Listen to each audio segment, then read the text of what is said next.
23rd of October 2011. Journeys begin. A quick cuppa and a quick smoke and then we're off. Do you want to come? By the way, I've got company this time. Trev Cat's coming with me. He's bugging off at the minute. Well, here I am in the car.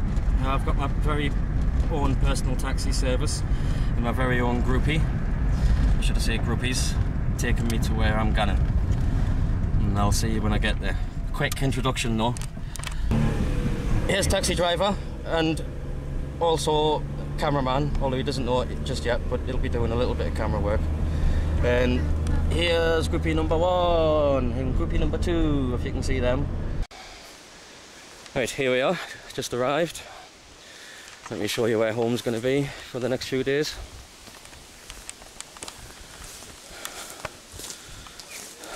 Here we are. This is it. And here's Hippie. He's putting up his tent, looking around like a muppet. He's pitched it on top of an old pigeon graveyard, where they used to sacrifice weak and dying pigeons. And so he's expecting a bit of paranormal activity this night. Hey, Hippie! Right. Had to change locations, so we're here now, a little bit further in the woods, right? The first priorities is always food, shelter and water. Now I'm going to show you how easy it is to make a fire in the wild without using matches if you want to come out here. I'll show you this tree. It's our native species birch. You can peel loads of little bits off. Loads of little pieces of the big bark. Actually, this is peeling quite well. You can't cut into it. Right, so now I've collected enough bark.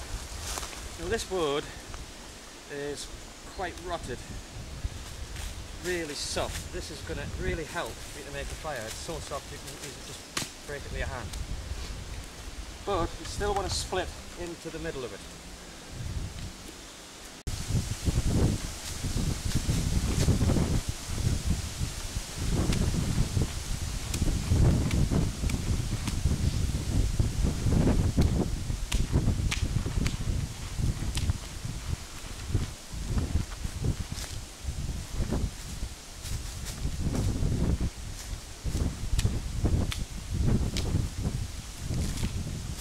Right, so collect big bundle, little tiny twigs, matchstick sized twigs.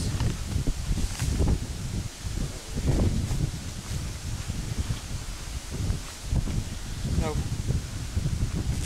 what we're going to use for the source of ignition is magnesium.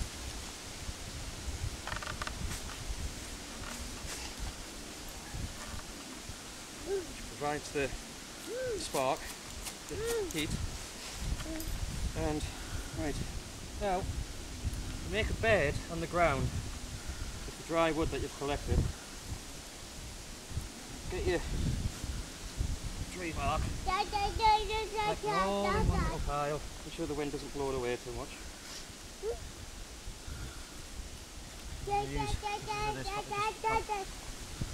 Hold it still, in the wind.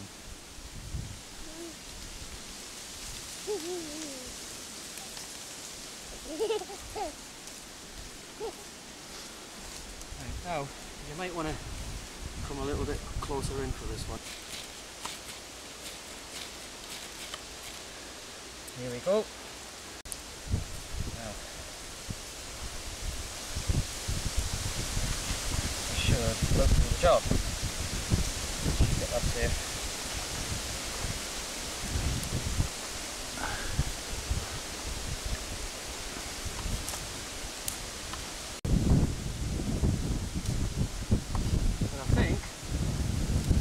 That is finally the fire. Right. Now, there isn't a river nearby. Shelter's taken care of. Food's taken care of. Now, sometimes you might get lost somewhere in the middle of some farming area. no rivers, you can't find farms, you can't find any fresh water. But you can always use a trough in this manner.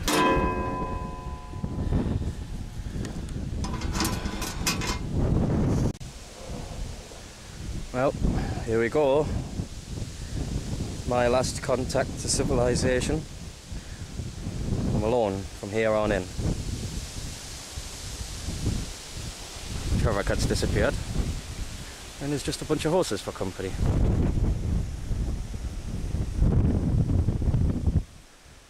And there's home.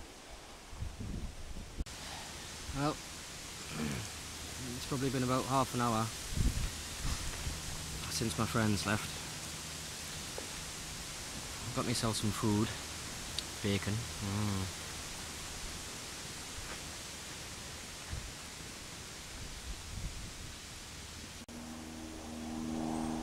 Right, now here's an interesting plant. I know you're not seeing that very well, but this is mugwort. It's as good of a shot I can get.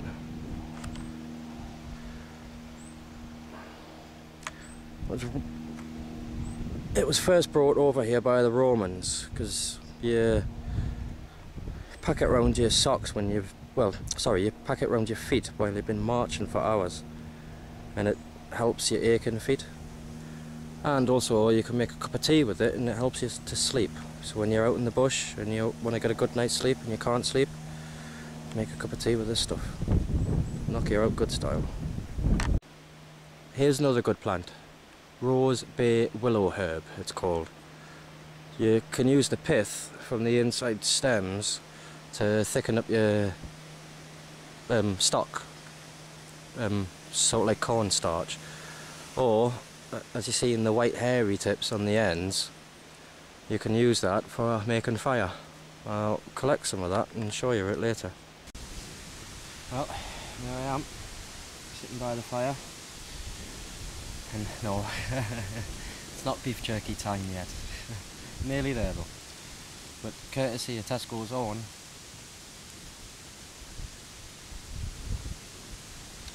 yeah, so Trev turned up.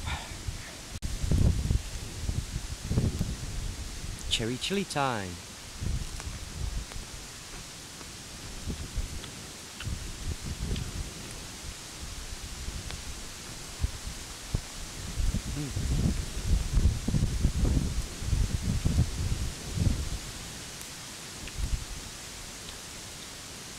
They're alright.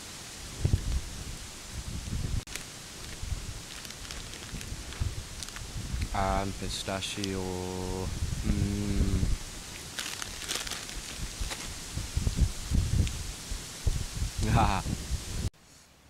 Well, here we go. In the tent. Tesco's finest. And, yep, you guessed it, beef jerky time.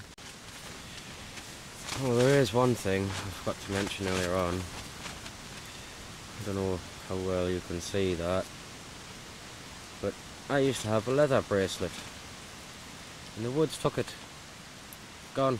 It's in there in the woods. These are just spare hairbands for tying my hair back. Well, when I'm not wearing the torch anyway. But yeah. So, I had a leather one. The woods took that one. So I made this one from the woods. Yay! It's quite tough. It's about 10 o'clock in the morning, I think. And right now I'm just preparing my birch bark for the fire. Got a pile of matchstick size pieces of dry wood there. And then a step up, and then another step up, and then another step up. Small logs, well, small pieces of twigs, and then sticks, and then you work your way up to logs. And then that should be a cup of coffee for me.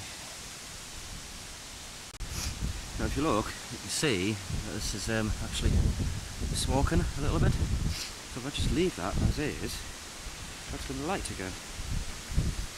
And the heat from last night. But let's do this.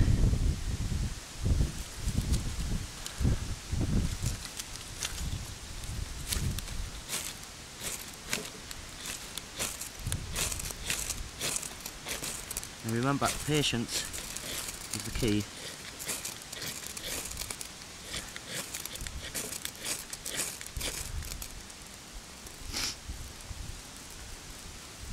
Go. And we have fire. And one there.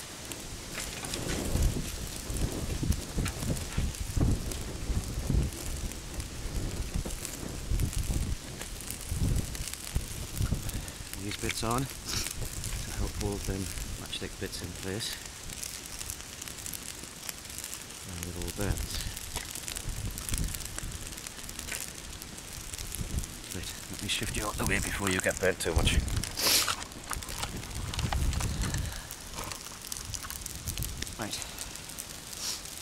Right, while I'm enjoying my cup of coffee and a bit of smoke, I'm going to show you this I got yesterday. Do you remember the rose bay willow herb that I showed you? So here we go, right? Now, what you need to do is pull it apart as much as you can, but not too open though. Basically what you need to do is you need to get loads of oxygen in between all the little tiny fibres. And then same again with the magnesium. Now, there are all sorts of ways to create sparks like this. Our ancestors used to use stones, like iron pyrite and flint, and they would hit them together and they would create sparks. Now this is most likely just going to smoulder, but as you feed it there,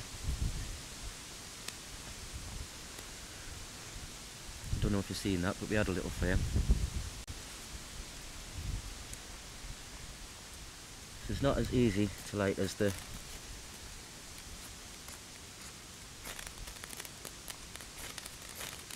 bark.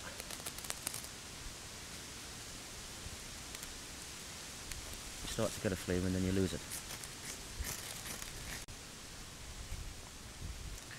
So you can see it's working. It will work eventually. And if you mix this with wood shavings, bits of other tree bark and things,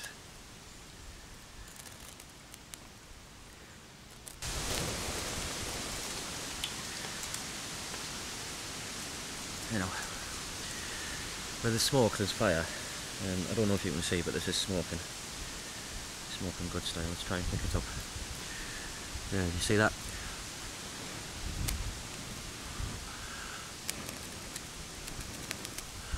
You've got a good hot coal here now. Might not get a flame, fair enough, but with that you can make a fire.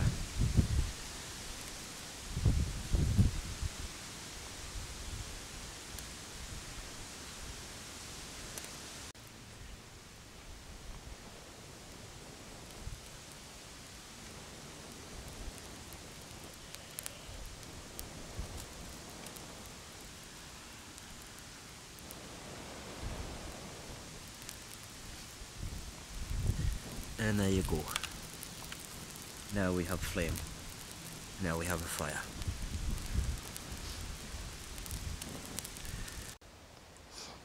And there's Trevor Cat, chilling out. Last night he didn't want to come in the tent. Now he doesn't want to leave the tent. But, you know, he's had a little bit of food. Give him some bacon. He likes bacon. Just while collecting some firewood, I think I found what's happened to the pigeon. Well, what's left of the pigeon, anyway.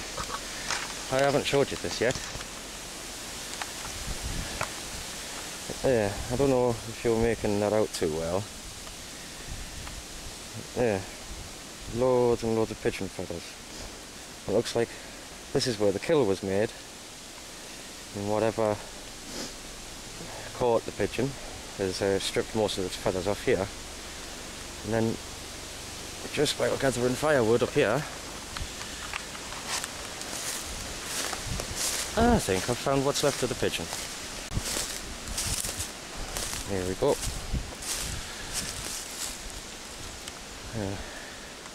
I don't know how well you're making that out.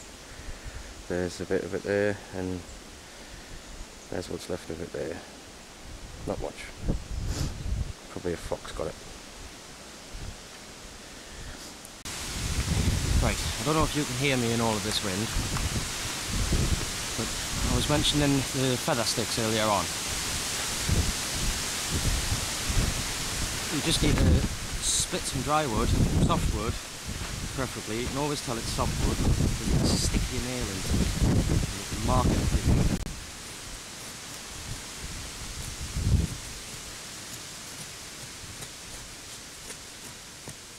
I'm not making feather sticks, I'm just pushing them all off.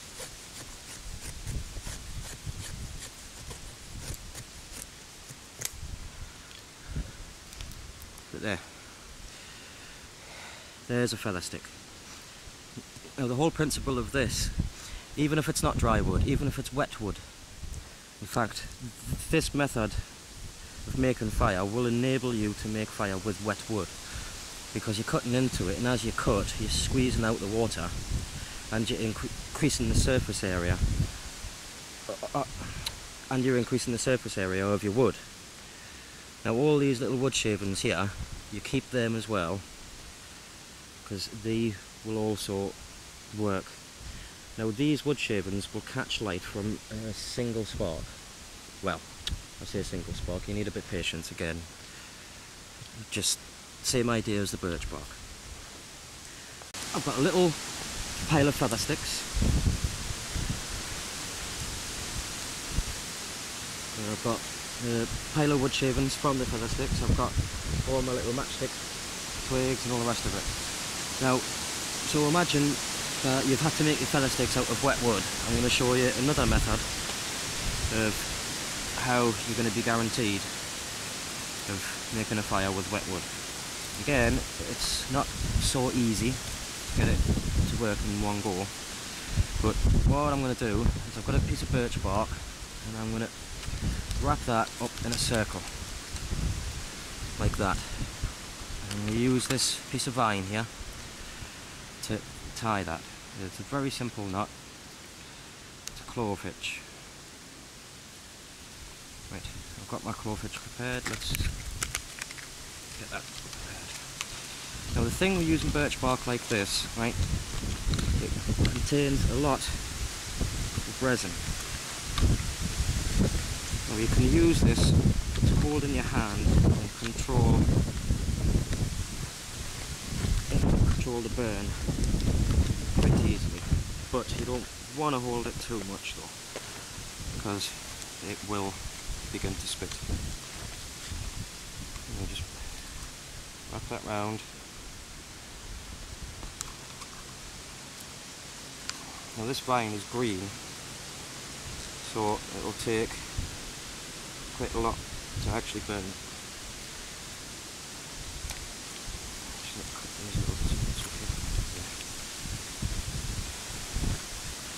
And then just a simple reef knot just to finish it off. It doesn't have to be anything too extravagant. It only needs to last for a few minutes. Right over left and left over right. But what I want to do with this birch is I want to plug up one end of my tube with this.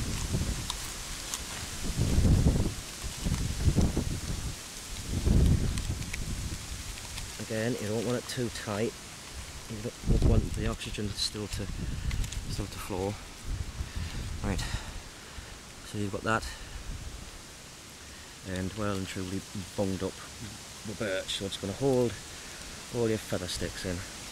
And also the birch bark is really good for burning as well, as you've seen, whether it's green or not. Right. Get your wood shavings. Put your wood shavings in. I don't think I'm going to need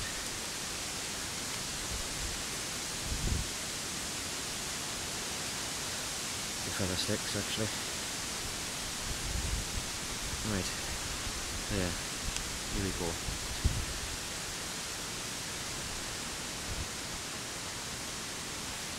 Right, now,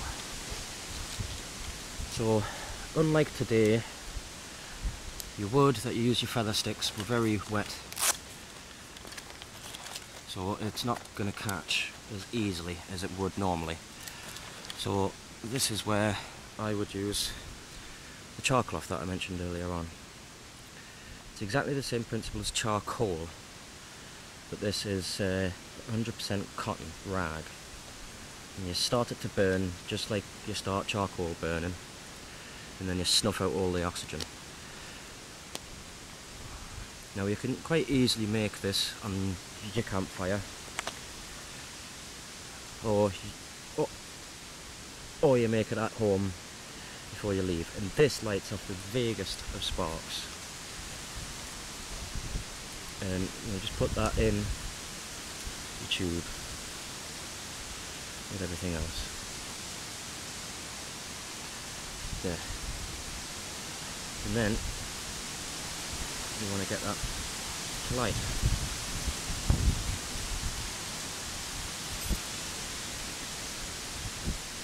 So this should be fairly simple. One strike. Oh, got a spark though.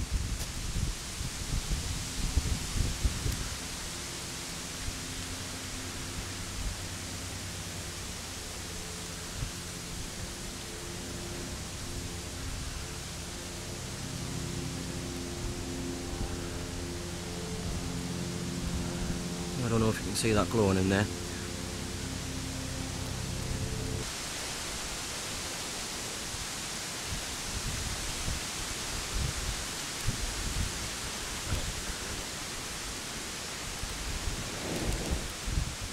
And you've got a good flame, take it to your fire. There you go, bring in the rest of your little sticks.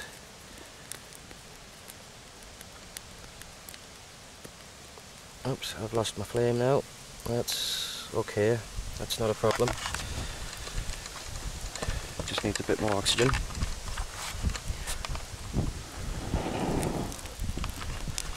There you go. And add your little matchsticks. You don't have to be all that neat and precise with these, you just need to get them on. Now that sausage I made, that'll burn down quite nicely, that birch bark, got a lot of resin in it. Now if that was wet wood that you used to make your feathers with, you've still got a fire. Right, so that's dinner taken care of now. Cup of coffee. Travcat's had some food as well. Well, as you can tell, sunset. I don't know if you can hear that, but it's chucking it down out there. And I've just made, well I haven't made, but I've just baked Fray Bentos pie on the fire. What did you bake on the fire, I hear you ask? There's lots and lots of different methods. This one was quite simple. I didn't show you it because I didn't feel like putting the camera out while it was raining.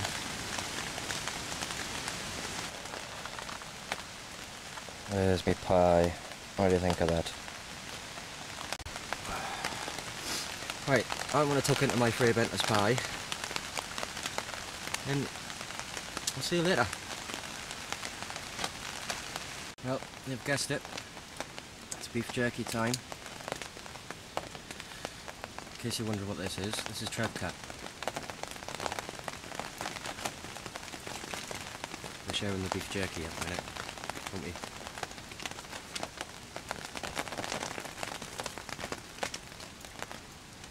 I guess Travcat likes beef jerky too.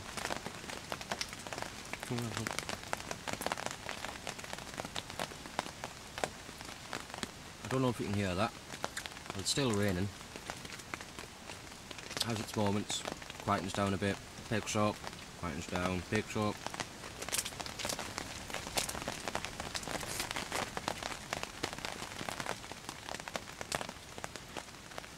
Tesco's finest.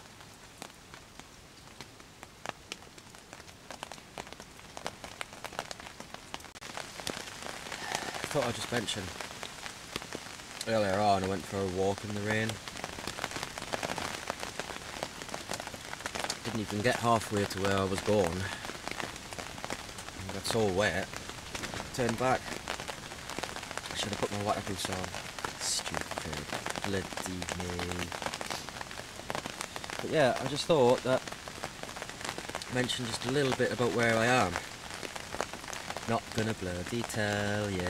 Na na na na na na na na na na na na. Trev Cat's looking at me funny. Well, I will tell you, I'm on private property.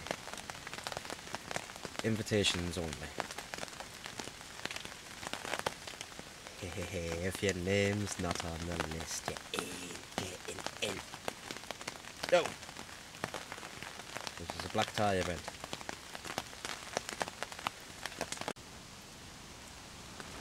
Just one more thing I'd like to say. Woo! I am drunk, drunk as me. I am drunk, drunk as me. I am drunk, drunk as me. I am drunk, drunk as me. I am drunk, drunk as me. Well, here we are. We've survived the rain and getting wet. And despite the rain last night, the fire is still quite hot. So today, the only thing I need to do is pick some dry twigs like this, freestanding. If you pick freestanding wood, it's always going to be dry, even in a rainstorm. Well, it'll be dry on the inside. And I'm just putting these on the hot coals. And they're just going to smoulder away, so eventually they'll catch light.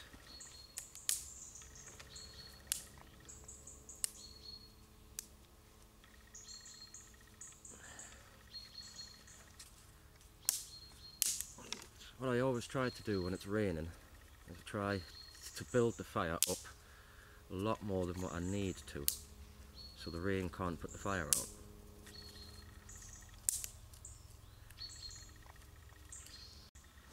Can you hear how peaceful this place is? It's really nice, really quiet here. I've been coming here for the better part of 15 years now. Right, so all I have to do for the fire is just put some little matchsticks on and then leave it. Started smouldering, started smoking and burst into flames. Easy. But just as I come to the tent, look what I see.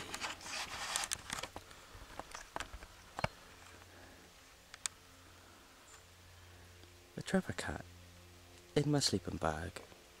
Oh, ain't he sweet? It's a sweetie cat.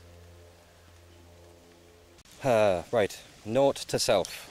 Future reference. Bring little plastic bags for Trevor cat shits. He's being a very good boy.